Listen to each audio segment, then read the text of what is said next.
Hello and welcome to Adventures in Venueland, an EVMC podcast. Join us for this all-access pass backstage and behind the scenes with some of the brightest minds that cross the scope of the live event industry. I'm Dave Rettelberger. And I'm Paul Hooper. We'll introduce you to incredible guests who journey with us as we dive deep into the world of venues, tours, festivals, and everything in between. Grab your laminate and meet us in Venueland.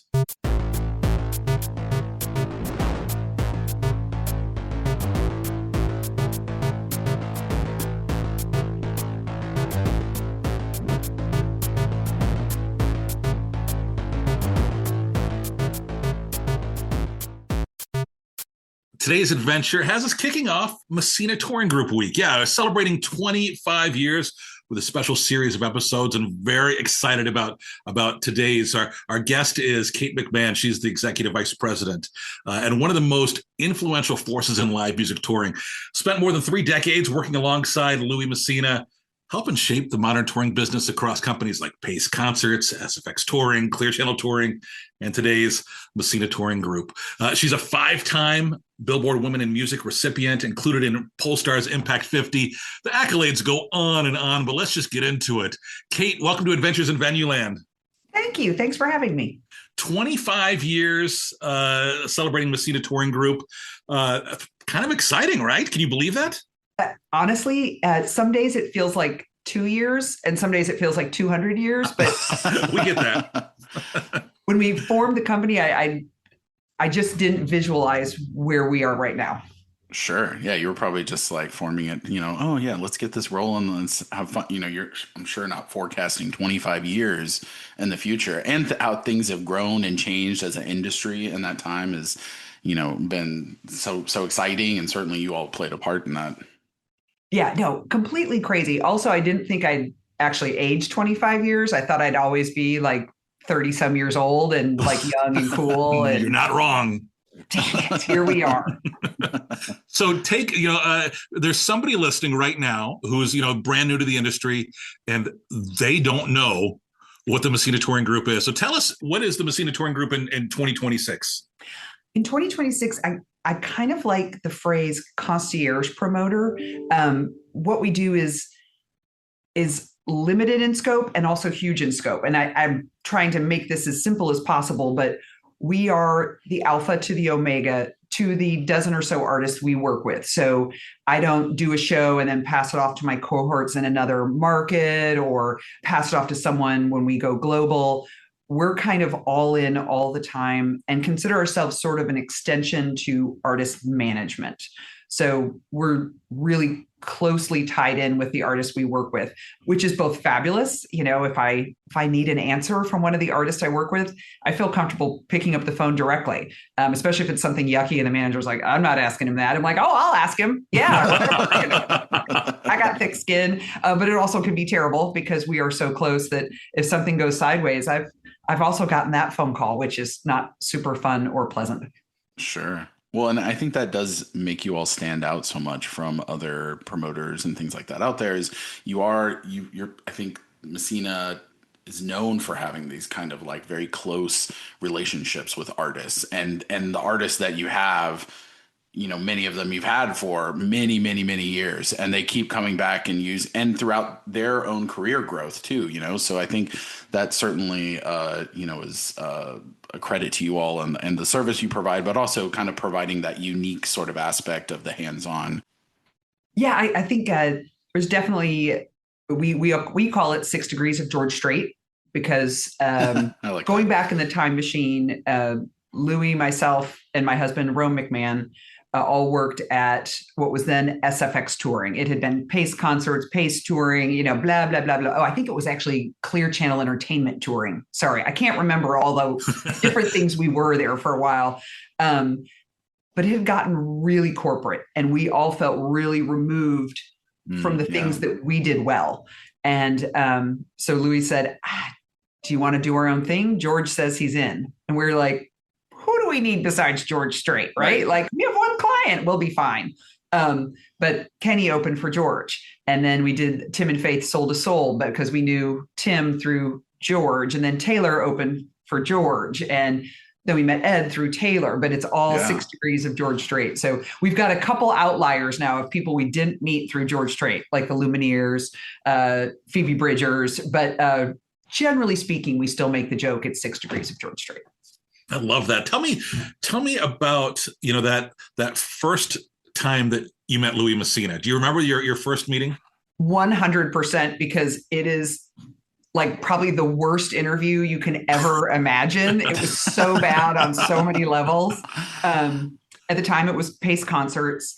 I had worked for a promoter in Chicago, and in the spirit of honesty, I just didn't fit in there at all. I wasn't cool. I just couldn't find my space. I had been working with Tony DiCiaccio from Q Prime, because at the time Metallica had done their big Black tour, and Def Leppard and not Motley Crue, Queensryche. Anyways, and Tony called me and said, Louis Messina is looking for somebody. You should go interview. You're perfect for this. You guys are a match made in heaven. And I thought, I'd love to work for Louis Messina. I'll work there 2 years, and then I'll go back to Chicago as like a star. That was 30 some years ago. So that part of my fantasy didn't really pan out the way I had planned. But Bob Rue picked me up in his Cadillac convertible from the airport. And I was like, wow, this is fancy. Except like we're driving down the highway and it's Houston and it's June and he's got the top down and my hair is like humidifying and a mess and I'm sweating. And I thought, this is terrible. And then I can't remember what exactly happened, but we ended up getting 2 flat tires on the way to the interview. What? So I had to walk the last mile with Bob. What? Of course you would remember this story. This is quite memorable. I came in. I'm serious. I have like the suit jacket is off. I'm completely sweaty. Bob's laughing. Louis laughing at me. I've never met this guy before. And I'm just pissed. And I was like, this is the worst. You guys are the worst. I kind of let loose a little bit. And Louis like, I knew you were my girl right then because you were so angry at us about how bad this was going. I'm like, yeah, because I felt like I was blowing my chance. I was so mad. But anyways, I guess the rest of the interview went well because they gave me the job and did a couple years doing the concert thing, just whatever was local. And that's when Louis said, I kind of want to carve out my own thing and do touring. Are you in? And I was like, yeah, I'm totally in. So that's kind of how we started our little road into touring versus just being the local promoter. I mean, maybe credit to the flat tires and the crazy situation because it probably made your guard come down a little bit. And then he probably saw like, oh, this is the person I want. The real you, yeah. The real you, which, I think that's good. I think that's, I'm sure the rest of the interview certainly played a massive part of that, but it's kind of funny that these crazy situation at the time, probably in hindsight, you're like, maybe that helped give me the edge. No one else arrived in that situation, Yeah, no one else probably arrived spitting mad. So there's that. And I don't know if you all know a guy named Steve Lawler. He's like a famous production guy, like went down in the plane with Leonard Skinner. He's infamous. He's a great guy, but he's real chill. And he always says, when it blows up and goes to hell, we did it for the stories we could tell. And I'm like, there's my story. I got 2 flat tires on the way to my interview and arrived a big, sweaty humidity mess. Okay, so from then, obviously, a lot has transpired. Talk to us about your current role. What does it mean to be executive vice president? Sometimes Louis refers to me as mama, because I am sometimes the mama in the office where I'm like, well, we're going to have food, right? Or, like I'm always worried about everyone's well-being and welfare. But I love the part of my job now where I feel like I'm helping, training, teaching, sharing. And it's totally a two-way street. The team in my office, they're all so cool. And they know so much about stuff that I'm like, wait, what? And then I feel like the old lady that I am. But it is so fun to share like little stuff we've done and how to do things. And like I said, my husband sits next to me and he's like, God, your office is a revolving door all day long. People coming in and out. Like, what do I do with this? Where should I put this bill? And I'm like, oh, I got this. I can help you with this. You guys are going to have to show me how to use TikTok, but I got the rest. Does that like mentorship come natural to you? Is it something that you felt like you got and you want to pass along, or is it just something you've kind of taken to as part of, your role? Maybe a little of both. Yeah. Maybe a little of both. I mean, I am famous for telling long, boring stories. So, that sort of was my natural, like, let me tell you how we did it in 1998. And people say stuff like, I wasn't born then. I'm like, You're like, get out of my office. you're fired. No, but and then, part of it too, I think being a mom, which I am, you're constantly teaching people. So that part of it sort of came naturally. So are you working a 9 to 5? Are you in the office? Are you traveling with tours? Tell us about what the life is like. So I do. I like being in the office, and I don't know whether that is a generational thing. I don't like working from home. I need the people around me for their energy and their ideas. And so there are definitely times when people are like, do you have to go into the office? I'm like, that's not a have to for me. Like I would rather be here. When I work at home, I'm easily distracted. I'm like, oh, you know what I should do? Laundry. I'm like, no, don't do the laundry. Pick up the phone and call Dave, or you know what I mean? I get distracted. So I like that part. And I still go to all my shows, or as many as I can, I should say. I think that's a real disconnect when you just become an office person who never goes to the show, because you never see the rewards of your hard work.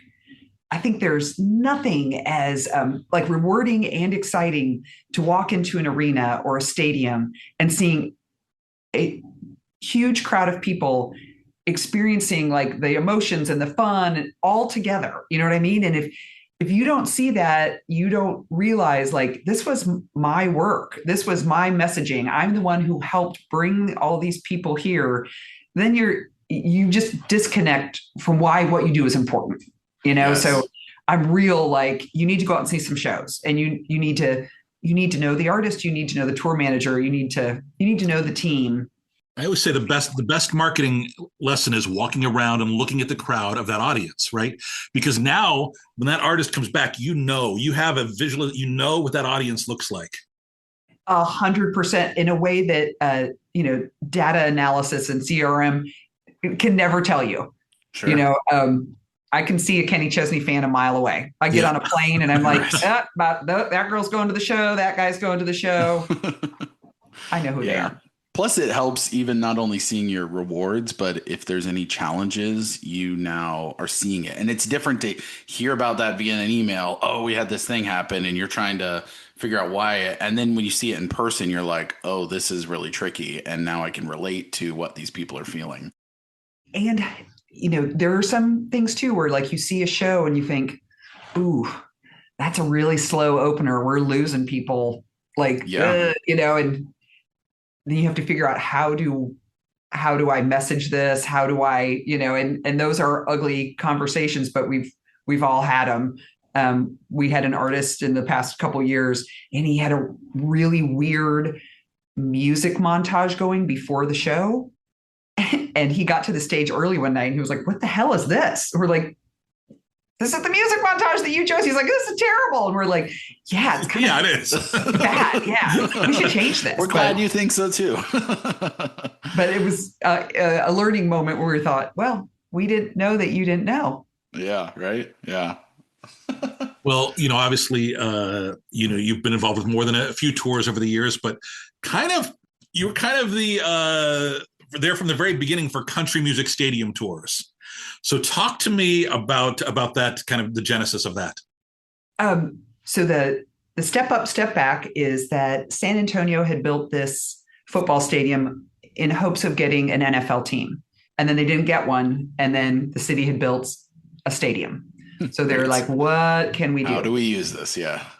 Because we might have used some taxpayer money. There could be some issues. May have spent a little bit of money. Yeah. So they came to Louis and said, can you put a show in here? And he goes, we should put George Strait in there because he's from San Antonio. That'd be cool. Of course, he didn't really have a relationship with George, but that's Louis, made some phone calls, talked him into it. George was a little reticent. He was like, that place seats like 50,000 people. Am I going to be embarrassed? Is this right? Sure. Yeah. And I remember that Louis looked at me and was like, this is really important. This is one show, but this means a lot. If we sell 40,000 tickets by show day, I will give you $1,000. And I was like, what? Oh my gosh. You know, it was like 1995 and I was probably making like things I could do. Yeah. So I was like, so I'm gonna much make money. this happen. Yeah. Oh, I got very motivated all of a sudden.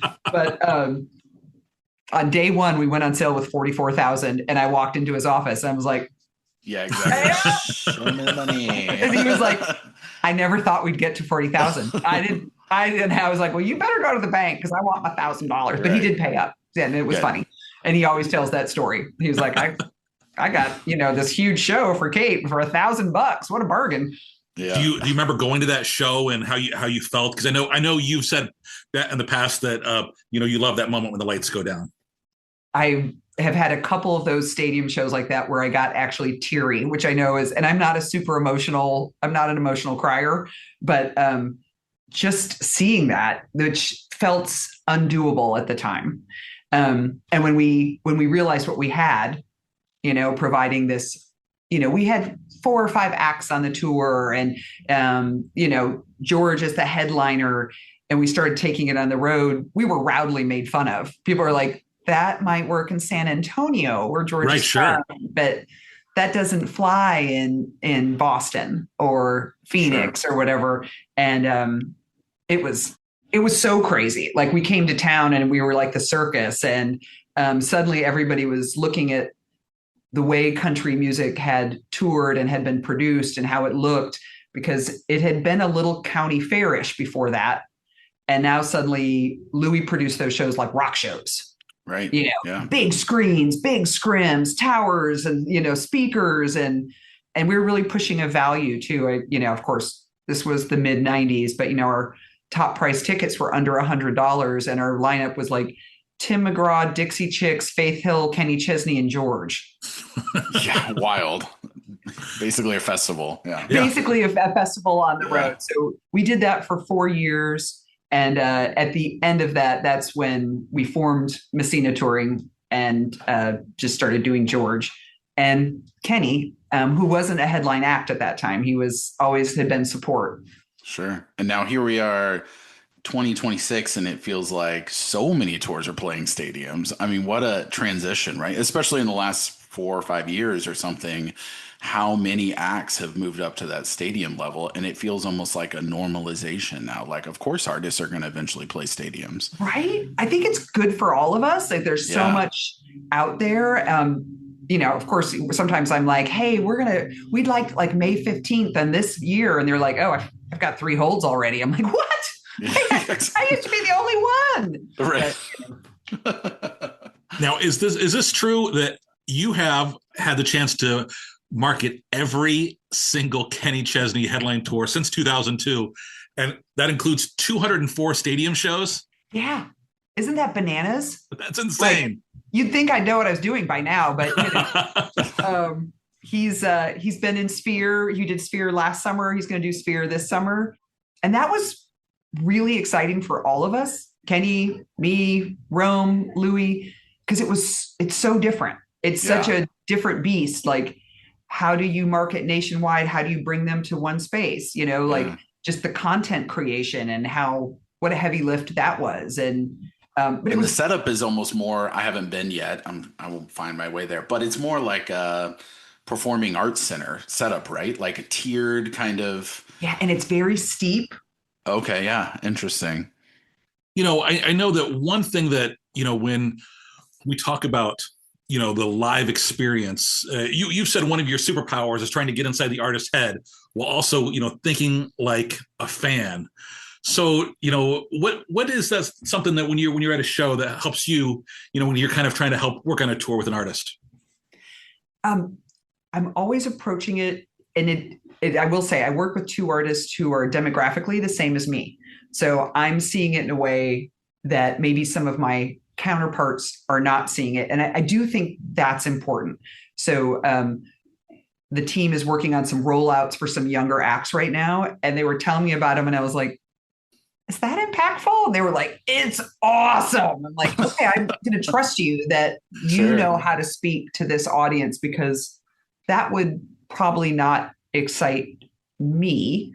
But I am a middle-aged person, and I think about finances, time, travel, the way a person with a lot of irons in the fire thinks about it, not like my kids or, my 25-year-old Sure. coworker. So I do think, when you're going into a venue and, there's drinks that are $114, I'm like, that's too expensive. Like that kills everything for people, because they've already bought a ticket and parking, and maybe they went and got a snack, and they probably had to get a babysitter. And now we're like ching, ching, ching, ching, ching. I think we have to be thoughtful about where our audience is, no matter what we do.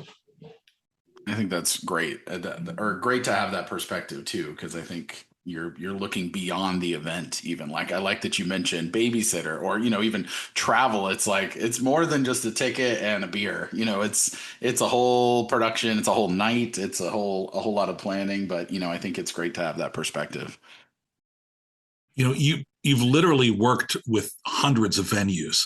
So from your perspective, so which one's your favorite? No, I'm just kidding. Yeah, what's your favorite? What's the most terrible person you've ever worked with? What separates venues, the artists and touring teams love coming back to, from ones that just feel transactional? Oh, and I think there's two sides to that.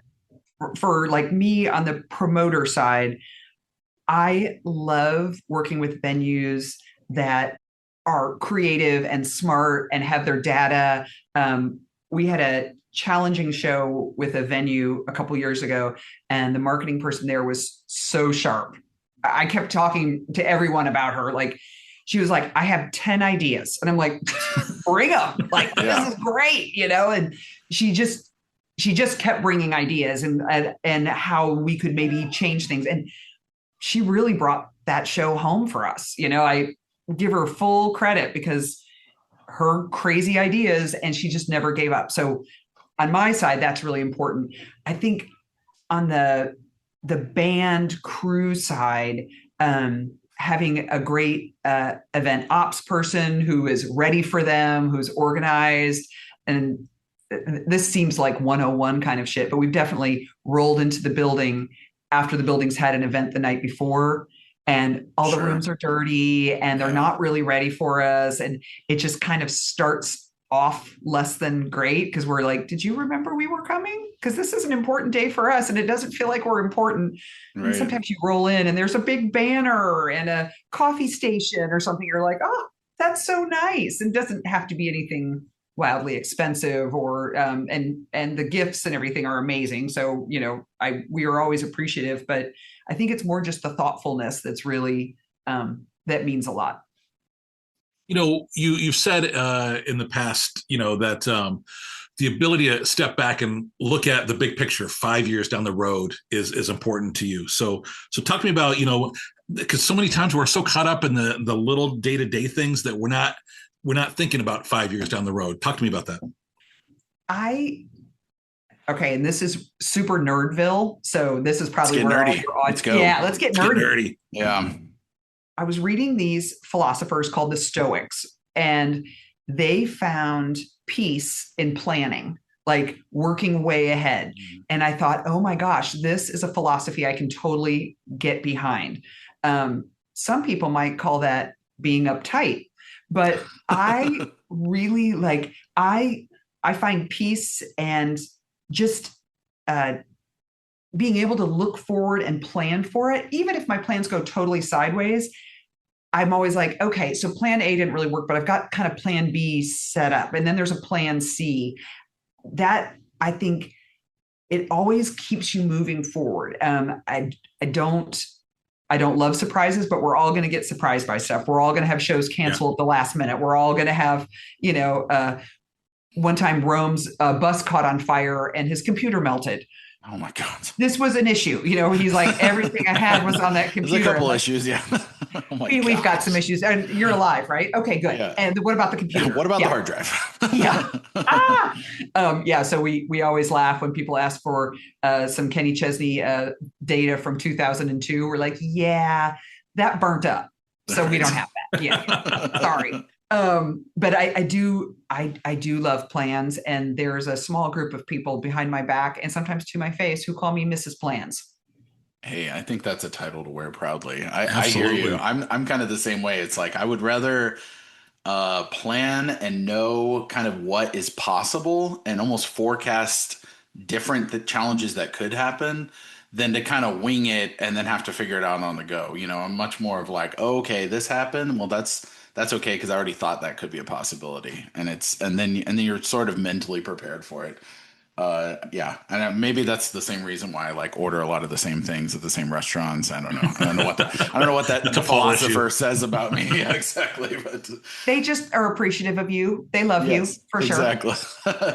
Hey, talk about making plans. Let's take it back. Let's take it back. The year is 1985. You're living in the thriving metropolis of Champaign-Urbana. Yeah.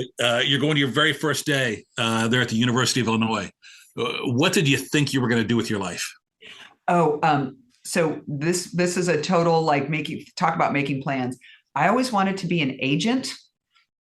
Like in high school, I was like way into music and I wanted to be an agent, but I was also an athlete in college. So swim team, right? I was a swimmer. Yeah, you can still tell by the huge amount of shoulders I have. But so I sort of thought, well, I'll probably do something with athletics. Maybe I'll be a coach or a teacher or whatever. But after my second year of swimming, I got injured and I was like, I think my career is kind of done. And I'm a little hyperactive, so I need something to do with time besides eating pizza and drinking beer, which I had already really gotten good at in college. So I joined the student concert board at the end of my sophomore year, and it was like something clicked. I thought, nice. I don't want to be a coach. I'm going back to the previous dream, which was I want to be an agent or I want to be in music. And my mom sort of said it was sort of the beginning of the end for you because school became a lot less important. She's like, your first 2 years, you were, an athlete and winning letters and doing all these things. In your second 2 years, you're like, Mom, the band came to my house for the after party. She was like, went a little downhill. But I knew right then that's what I wanted to do. And that's what I was passionate about. And when I graduated, I got hired at Jam Productions in Chicago. And that's in 1990, I lived in Chicagoland. Jam Productions was like the king of Chicago promoting. How did you get that first gig? Again, and I'm starting to see a theme here in my conversation. I had a really bad interview. There were flat tires. Yeah, no flat tires this time.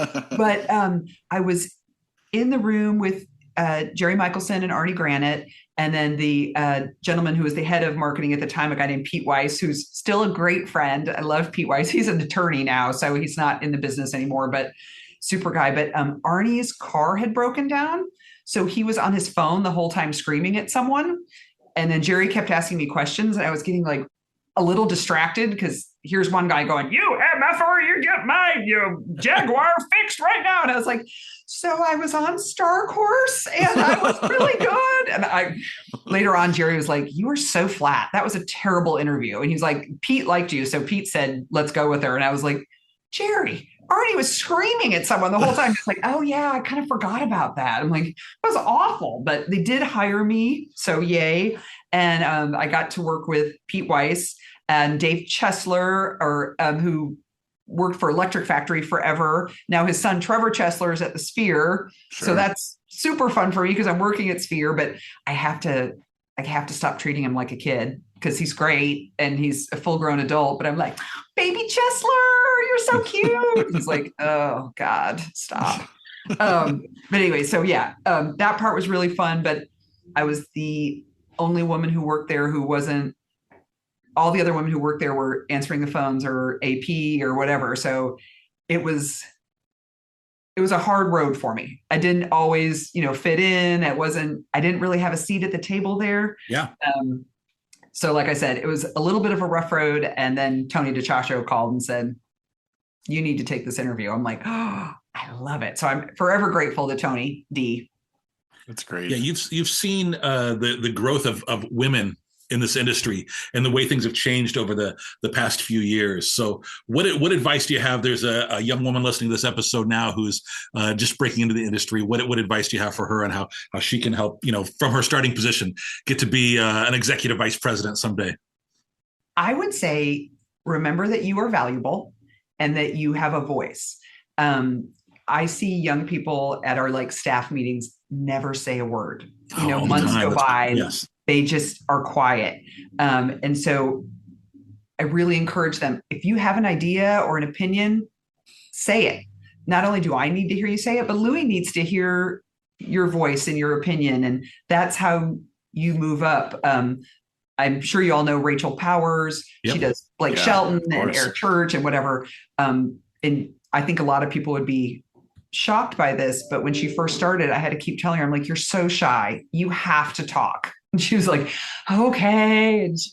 And now she is on it. She has opinions and whatever, but she was really quiet. So I want to encourage people, speak your truth, talk. And if you're way too nervous to talk, go and talk to someone afterwards. I get that talking in a room of 20 people, especially big mouths like me, might be intimidating, but come into my office afterwards and say, hey, you said you were flummoxed by this problem and I have an idea. Just come and say it, and never say this might be dumb. Just say the idea. Yes. Right? I think that's such an important part too, because I think sometimes people will get that fear of, what if I say something and someone thinks it's dumb, or if it doesn't work or something, and it kind of locks them in this fear of saying anything at all. But how many ideas have we all thought of that maybe started out being really dumb ideas, but then you kind of polish it up, or you're workshopping it with another person, or maybe it's in that big room and you're like, I have a crazy idea, and then 2 or 3 other people pile onto it, and then it makes it a great idea. So but you're exactly right. You have to be willing to kind of speak up and not be afraid to fail or to say something silly, because sometimes, we all have silly ideas, and sometimes those are the best ideas. The best. Whenever we have a show that's not doing well or whatever, I do an all call. I'm like, we need to have a brainstorming idea, but I always make sure to invite my husband and our head of production, Ryan Plegman, who have nothing to do with this, because those two say the most inappropriately hilarious, stupid shit in every meeting, and everybody loves it. And it always spurs, exactly what you were saying, it spurs something in someone else. And they're like, and breaks the ice probably too, where people are like, oh, okay. Like, you can't say that, Ryan. That is so inappropriate. But of course, we're all laughing because it's funny, Anyway, so I really encourage, don't just bring marketing, ask other people in any department, hey, can you sit with us for 30 minutes and come up with weird ideas? We need weirdos today. Kate, I don't make weirdos the transition for this one, but you mentioned your husband a few times. First of all, how did you guys meet? And then what's it like literally working next door to your husband? And it's weird for a lot of people, especially when we have new employees. I always have to say, so we're married to each other. Don't be weirded out if you see us hanging out a lot together. It's not scandalous at all. But he's a born and bred Houston boy. When I first came into that job at Pace, and I will say one of the great things about that particular job was there were so many young people in the office, and now they're, Scott Kernahan's a manager, Brad Roos is a manager, Jerome Crooks is a manager, Tammy Bryant's at the Tacoma Dome. All these people I started with are now big deals. And but all we did was hang out together and go to shows. It's I moved to this town where I knew no one, and I suddenly had this posse of fun people to hang out with. But Rome was especially fun because he knew everybody in town because he'd grown up there. The rest of us were transplants. So Rome was always the one going, okay, we're going to go to Volcanoes and have a drink, and then we're going to go see the show. Yeah. The captain. And so anyways, we always hung out. And I remember my sister came to visit, and we went out with Rome one night, and then we went out with this other group of people the next time, and I was kind of liking this boy, and she was like, okay, that boy's a toad. You should be dating Rome. That guy is the guy. And I was like, Rome McMahon? That's weird. And then I was like, oh, Rome McMahon. Yeah. So we got married We hilariously got married like a month after we left Clear Channel, which I don't recommend that as a timeline. Like Louis left and said, I'm leaving. I'm just letting you know. And I was like, well, we're getting married in November. And he was like, hang on as long as you can. I said, okay. And like a month later, someone said, what are you working on now that Louis here? I'm like, oh, my wedding. They're like, that's not a job. You need to get out. And then we got married. Rome was still on Aerosmith. He was out being the settlement accountant for that. And then he came home, repacked, went out with Chesney, and he's been out there for 25 years. Wild. So, you always also have, as you describe it, a hellion at home. Two. Yeah, I know. And I was like, I just really wanted those sweet, obedient kind of kids. And everyone's like, how did you think you two would have that? I'm like, I don't know. Maybe it would skip a generation or something. But yeah, my oldest son just graduated from high school and he's in school to become an electrician. But, Nice. rode motocross and did all that kind of stuff, which, caused a lot of gray hair and wrinkles. And my daughter is in high school and she is a competitive horse jumper, which also causes a lot of gray hair and wrinkles because she's always getting tossed and like, oh my God, did you hear that so-and-so broke her back? I'm like, oh God. Okay. Please just don't tell me about that. I also have a kid graduating from high school who wants to become an electrician. He's graduating next month, so we're able to talk about that. Oh, okay. I've got all sorts of info. Hey, you mentioned before we went on air, you mentioned something that I think might be important to some women listening, which is, when you've kind of built your name in this industry a little bit, and then you get married and there's a choice about whether professionally or personally to keep your maiden name. Do you mind sharing that? Yeah, not at all. So I have a pretty complicated maiden name. It's French. It's Des Enfants, which is hard to spell. It's hard to say. I had an assistant back at Pace Concerts who used to, after maybe a beer or two, make fun of me. And she's like, guess who I am? I'm Kate. It's D as in dog, E, S as in Sam, space, new word, capital E, N as in Nancy, F as in Frank, A, N as in Nancy, T as in Tom, S as in Sam, Des Enfants. And I was like, oh my God, how many times a day do I say that? She's like, 50. I'm so tired of that rap. I'm like, oh, so sorry. Terrible. But married a man whose last name I thought was easy, McMahon, but still people are like, McMahon? I'm like, whatever. You call me whatever you want. But there is a little, do I keep my last name? I'm so sick of spelling it. So I keep my full name in all written correspondence so that people kind of know who I am. But I generally speaking go by Kate McMahon. But I was saying earlier this story that a very unkind agent who used to make marketing people cry at their desks all the time. Once I had gotten married and I'd used my married last name, actually told me, you're so much better than that last girl. And I'm like, oh my gosh. Okay. Yeah. It's so funny. I was just like, she was terrible. She was the worst. Yeah, she was awful. She was the worst. Yeah, I know her. She's crazy. Isn't that funny? Hey, before we wrap things up, what do you think? What's the current state of the touring industry? When you look at the industry as a whole, and as it goes for the next 25 years of Messina Touring Group, what do you think is going to become important, and how are things changing? I do feel like we need to keep our eyes on pricing. I always think that, things rise, and then there's a natural reset. It's just called capitalism.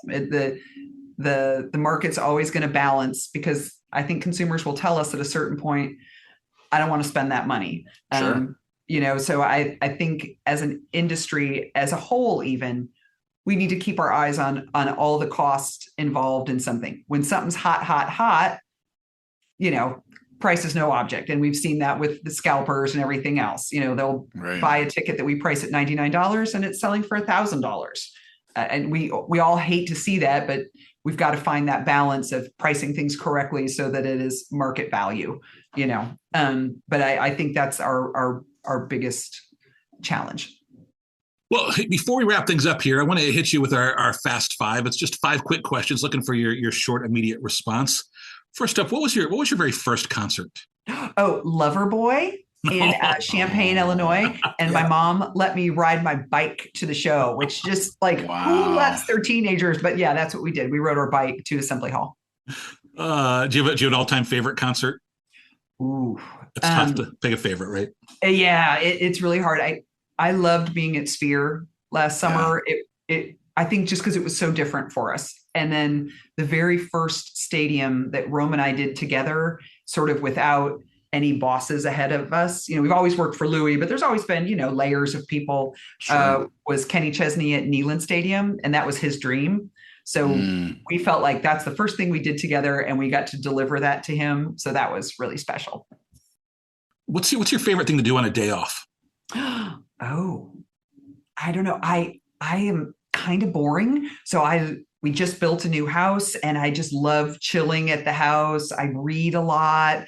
I am in love with my giant, terrible dog. So, me and Bentley like to hang out a lot. What kind of dog? Name? He's a Belgian Malinois. Oh, wow. I lovingly call him the third worst dog in the world. I'm not sure who number 1 and 2 are, but he's not winning yet. But he is like trying. 105 pounds of just total jerk, but he loves me and I love him, and we're going to stay together. We've been talked about this, but what's something you love about Austin?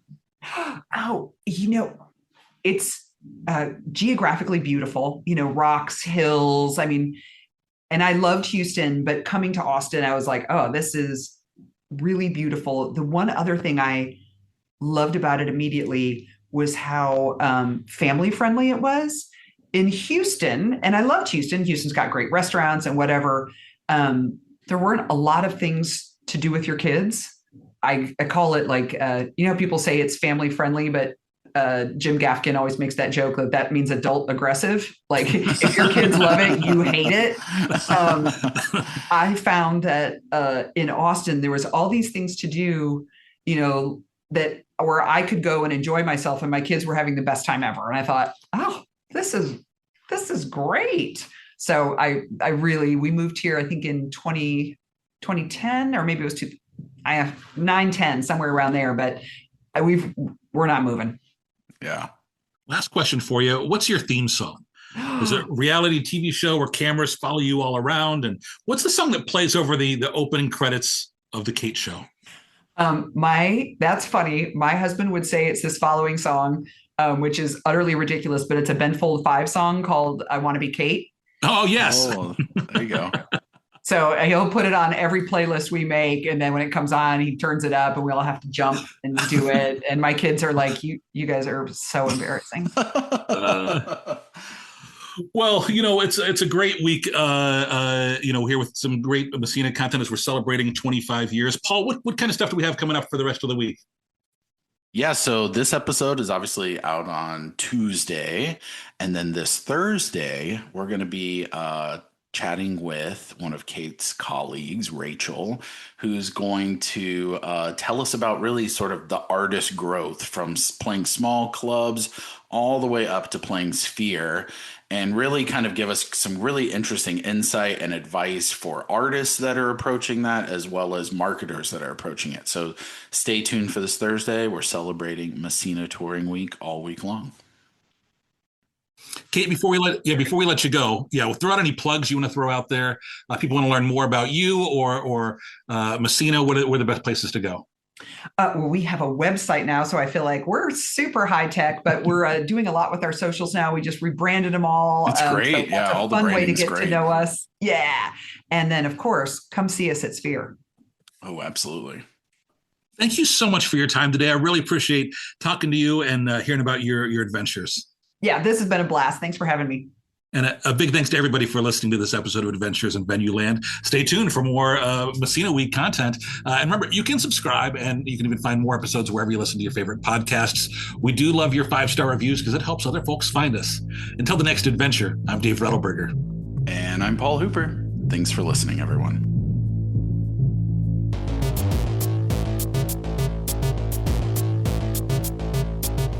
Adventures in Venueland is a side project of the Event and Venue Marketing Conference, a marketing conference that brings together diversified event and venue professionals to cultivate education, collaboration, and innovation for the growing sports and live entertainment industry. Find out more at eventvenuemarketing.com. Audio editing and mixing by Camille Faulkner. Design and digital advertising by Megan Ebeck. Copywriting and publicity by Samantha Marker. Guest booking and brand strategies by Paul Hooper. Guest research by Dave Rettelberger. Marketing strategies by Paul Hooper, Megan Ebeck, and Samantha Marker. Thanks for joining us. Until the next adventure.